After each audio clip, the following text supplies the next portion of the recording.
9. Processo de autocura. A criatura humana possui, inexplorados, valiosos recursos que aguardam a canalização conveniente.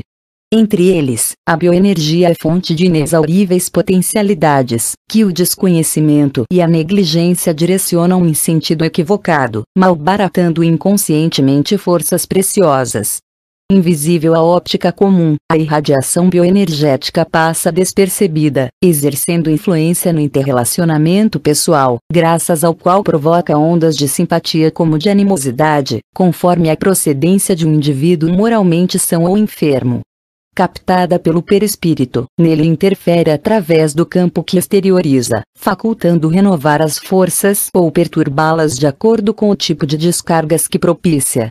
Essa bioenergia é responsável pela atração interpessoal, qual ocorre no campo molecular, celular, gravitacional, universal. Semelhante à invisível camada magnética que envolve a Terra e que somente é registrada por aparelhos especiais, de igual modo ela é somente percebida através da paranormalidade ou de câmeras ultravelozes em filmes também ultrassensíveis. A sua ação, todavia, é de mais fácil registro na emotividade, nas áreas afetadas por enfermidades, pelas reações psicológicas que provocam nos relacionamentos humanos. Referindo-se aos fenômenos que produzia, Jesus, o excelso curador, foi peremptório, afirmando: vocês podem fazer coisas maiores do que estas, se quiserem. O querer é de alta importância, porquanto representa não apenas a vontade interesseira, imediatista, porém, todo o empenho, todo o investimento de recursos para adquirir-se o pleno comando dessa força e a sua hábil canalização com objetivos elevados. É de igual relevância a finalidade da sua aplicação. Todos aqueles que a utilizam na vulgaridade, no divertimento, fazem-se joguete do próprio desequilíbrio, passando a sofrer os efeitos danosos do mau direcionamento dado. O exercício e a aplicação saudável da bioenergia, entretanto, desenvolvem-lhe o campo da ação benéfica, tornando-a valioso recurso curativo de inestimável significação. Pode-se direcioná-la mediante a oração, a concentração, a meditação e os sentimentos bons, a benefício do próximo, bem como do próprio, trabalhando-a para auxiliar na recuperação da saúde, da paz, do bem-estar, dos objetivos elevados. Não se farão de imediatos resultados, como é compreensível, porém, eles ocorrerão no momento próprio. Sendo o sofrimento uma necessidade para o espírito devedor, a sua liberação depende de inúmeros requisitos devidamente observados, alguns dos quais foram já analisados. Não obstante, o amor de Deus, por misericórdia de acréscimo, faculta ao comprometido a oportunidade de experimentar o equilíbrio, a fim de motivá-lo ao labor para sua aquisição definitiva. Assim, diante de sofrimentos advindos, particularmente, de enfermidades, devem-se levar em consideração alguns fatores, a fim de propiciar-se a autocura. Por elasticidade de aplicação, quando necessário, direcioná-los em favor de outros enfermos. 1. Observe-se o pensamento, o seu teor preferencial, a fim de que irradie energias positivas, saudáveis. A atitude imediata é desejar-se a saúde com fervor, não porque se queira libertar da doença, pura e simplesmente. A liberação de uma enfermidade, se não produz o engajamento do paciente em atividades psíquicas e físicas positivas, faculta a presença de outras doenças. O anseio por adquirir a saúde deve estar acompanhado de objetivos edificantes, que podem ser alcançados, e não do interesse imediato pelos prazeres que se deseja fruir, descarregando ondas de energia negativa nos intrincados mecanismos perispirituais responsáveis pela ação posterior. Esse desejo de saúde é firmado na crença e na certeza de que o Pai não quer a destruição do pecador, mas a do pecado, e quem defrauda a lei deve recompor-se perante ela. A firmeza do desejo, sem ansiedade nem tormento, a fim de que se não torne uma imposição, mas sim uma solicitação, concede tranquilidade ao enfermo, constituindo um primeiro resultado precedente à cura. De imediato, deve-se concentrar na saúde, considerar-lhe a validade, a abundância de possibilidades edificantes que propiciem, de realizações produtivas, de efeitos benéficos para si e para a coletividade. Ao concentrar-se nela, que se entregue de corpo e alma aos resultados que advirão, deixando-se impregnar pelo otimismo com irrestrita confiança em Deus, trabalhando mentalmente pela restauração das forças combalidas em contínuo esforço a favor do bem-estar. A irritação, a ansiedade, o inconformismo, o ciúme, a rebeldia devem ser rejeitados, sempre que se insinuem nas paisagens mentais, por serem portadores de raios destruidores que atingem os fulcros celulares e os desarranjam, alterando-lhes o ritmo e a multiplicação. As ideias enobrecedoras, os planos de futura ação benéfica são portadores de energia equilibrante, que estimula os complexos campos celulares, propiciando-lhes harmonia e produtividade. Nesse esforço, é de bom alvitre visualizar a saúde e incorporá-la. O indivíduo deve concentrar-se numa visão saudável, projetando-se no tempo em condições de equilíbrio. Ver-se recuperado, assumindo responsabilidades e desenvolvendo as atividades que pretende encetar. Essa projeção mental reestrutura os mecanismos do perispírito afetado, recompondo-lhe o campo, de que resultam os efeitos em forma de saúde, de harmonia e de entusiasmo. Os pacientes, em geral, com as exceções naturais, sempre visualizam o estado de agravamento do mal que os aflige, atirando no organismo projéteis mentais destrutivos. Não poucas vezes, Jesus afirmou àqueles doentes que buscavam: se quiseres, já que queres, concluindo, levanta-te e anda, vê, ser limpo, conforme a enfermidade de que se faziam objeto. Naquele momento, o enfermo safava do campo vibratório de sombras, no qual se homiziava, e abria-se a energia vigorosa do benfeitor divino, que lhe alterava a área em desordem, restaurando-lhe a saúde. Assim, visualizar-se com saúde no futuro e programar-se em ação constituem fatores fundamentais para a autocura. 2. Manter sintonia mental com a fonte do poder. Todo amor procede de Deus, a fonte do poder. Como consequência, a sintonia mental do paciente com causalidade se torna imprescindível para a recuperação da saúde. Sendo a enfermidade o resultado da desarmonia vibratória dos órgãos que compõem a maquinaria orgânica, permitindo a proliferação dos elementos destrutivos, todo o trabalho de regularização deve partir da energia para o corpo, do espírito para a matéria.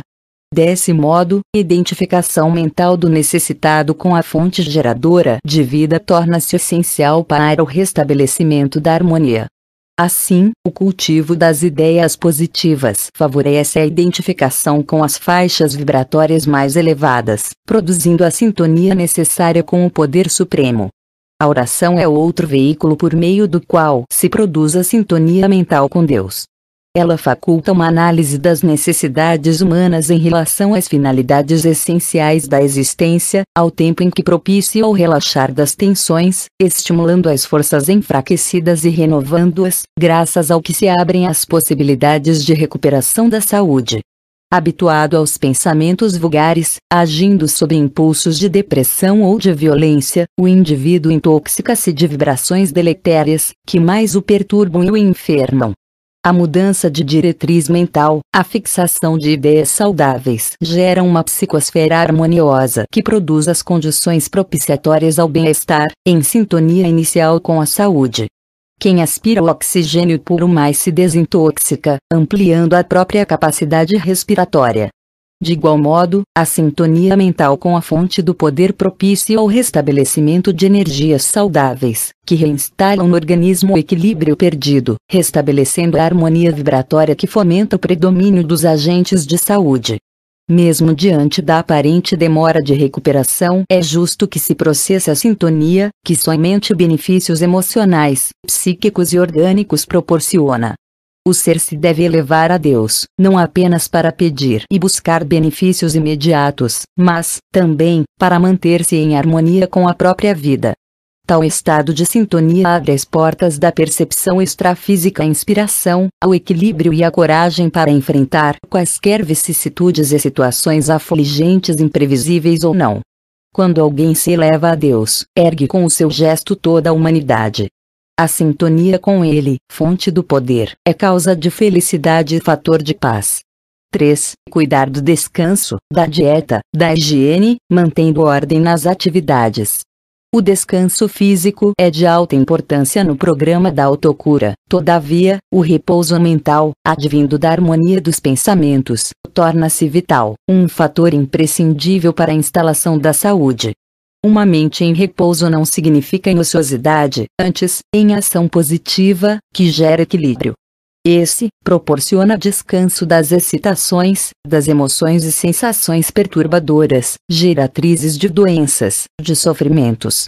As leituras edificantes e otimistas, ricas de esperança, propiciam repouso mental e físico, predispondo o organismo à calma, à harmonia. Esse descanso, igualmente, pode ser conseguido por uma alimentação bem balanceada, na qual se evitem os excessos de qualquer natureza, especialmente aqueles de assimilação difícil, muito ricos em calorias e de digestão demorada. Alimentação para a vida, respeitando os limites impostos pela enfermidade, ao invés da vida para a alimentação, que complica as funções do organismo ao quebrado, que necessita de todas as resistências para vencer o estado de desgaste. A higiene também desempenha papel preponderante na reconquista da saúde. Ela faculta a mais ampla eliminação de toxinas, ao tempo que proporciona agradável sensação de leveza. A higiene física também impõe a de natureza mental, cujo complexo, quando poluído pelas preferências perniciosas, exterioriza a desagregação das engrenagens orgânicas, a semelhança de ferrugem em peças mecânicas que se devem ajustar harmoniosamente.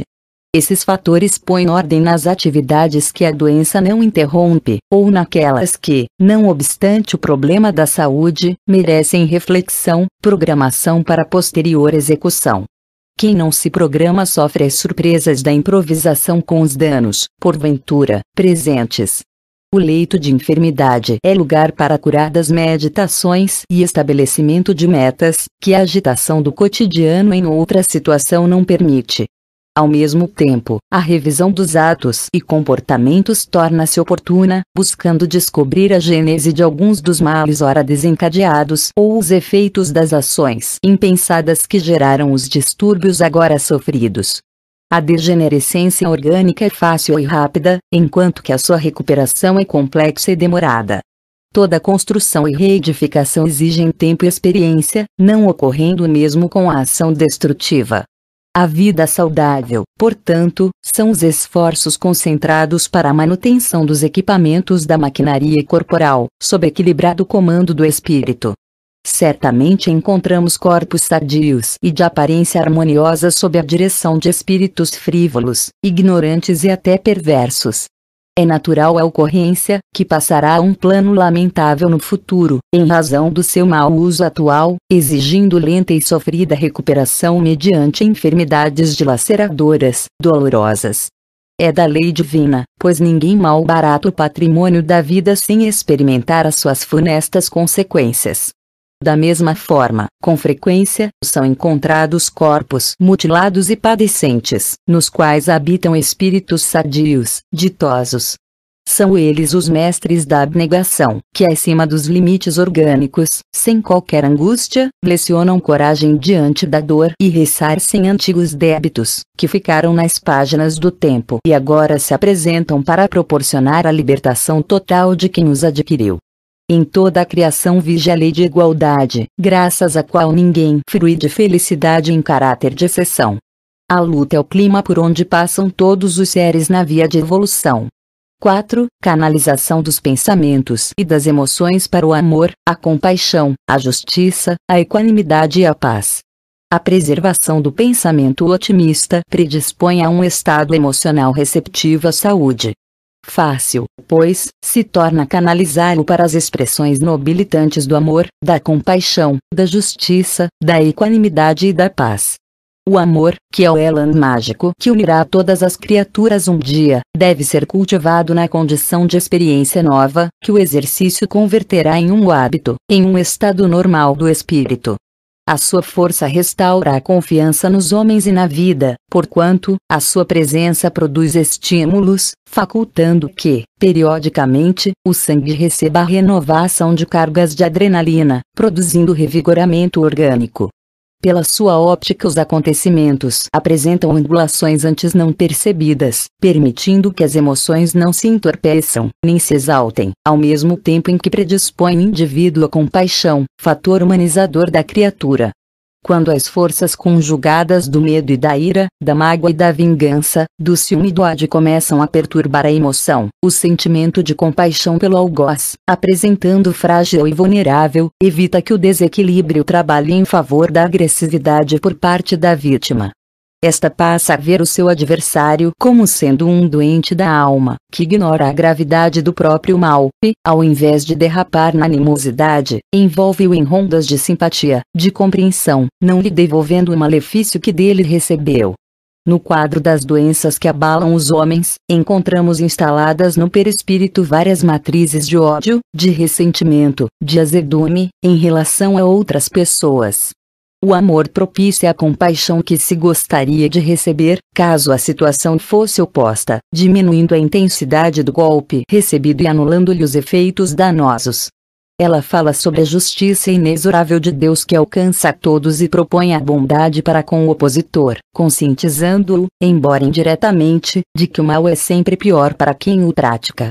A justiça, por sua vez, jaz esculpida na consciência de cada pessoa que pode ser anestesiada por algum tempo, jamais, porém, impossibilitada de manifestar-se. O equivocado conhece o seu erro, mesmo quando o disfarça, e assim procede porque lhe sabe a procedência. Encobrir uma ferida não impede que ela permaneça decompondo a área na qual se encontra instalada. A justiça na consciência impõe reparação do delito e das suas consequências infelizes, induzindo as vítimas a que não assumam a postura de cobradores, já que as leis soberanas dispõem de recursos que impedem se contraiam novos, quando se corrigem velhos débitos. Para culminar o seu objetivo, tem ela que ser estruturada na equanimidade, que discerne como aplicá-la, sem o contributo emocional da paixão de qualquer natureza, porém com a finalidade superior de corrigir sem desforço e recuperar sem maus tratos.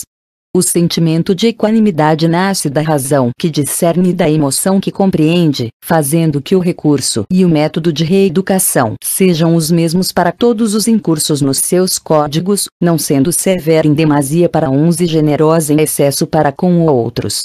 A sua linha reta de ação abrange na mesma faixa todos os infratores, prodigalizando-lhes idêntico tratamento. A consciência de amor com equanimidade propõe a paz, que tira as tensões e inspira o prosseguimento da ação.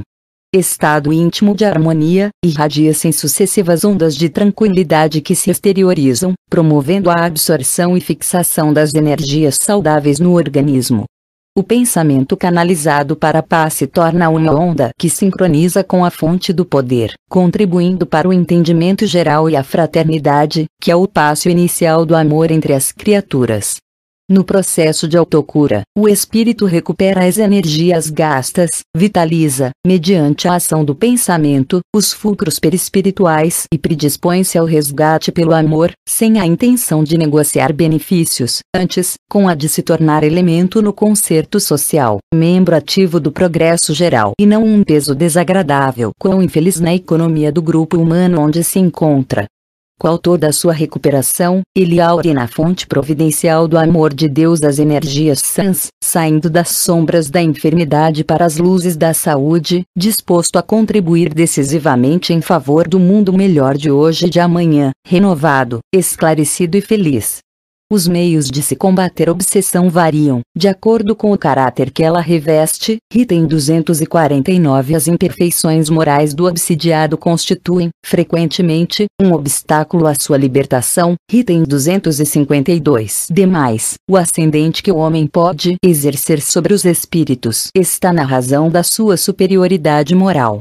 Ele não domina os espíritos superiores, nem mesmo os que, sem serem superiores, são bons e benevolentes, mas pode dominar os que lhe são inferiores em moralidade.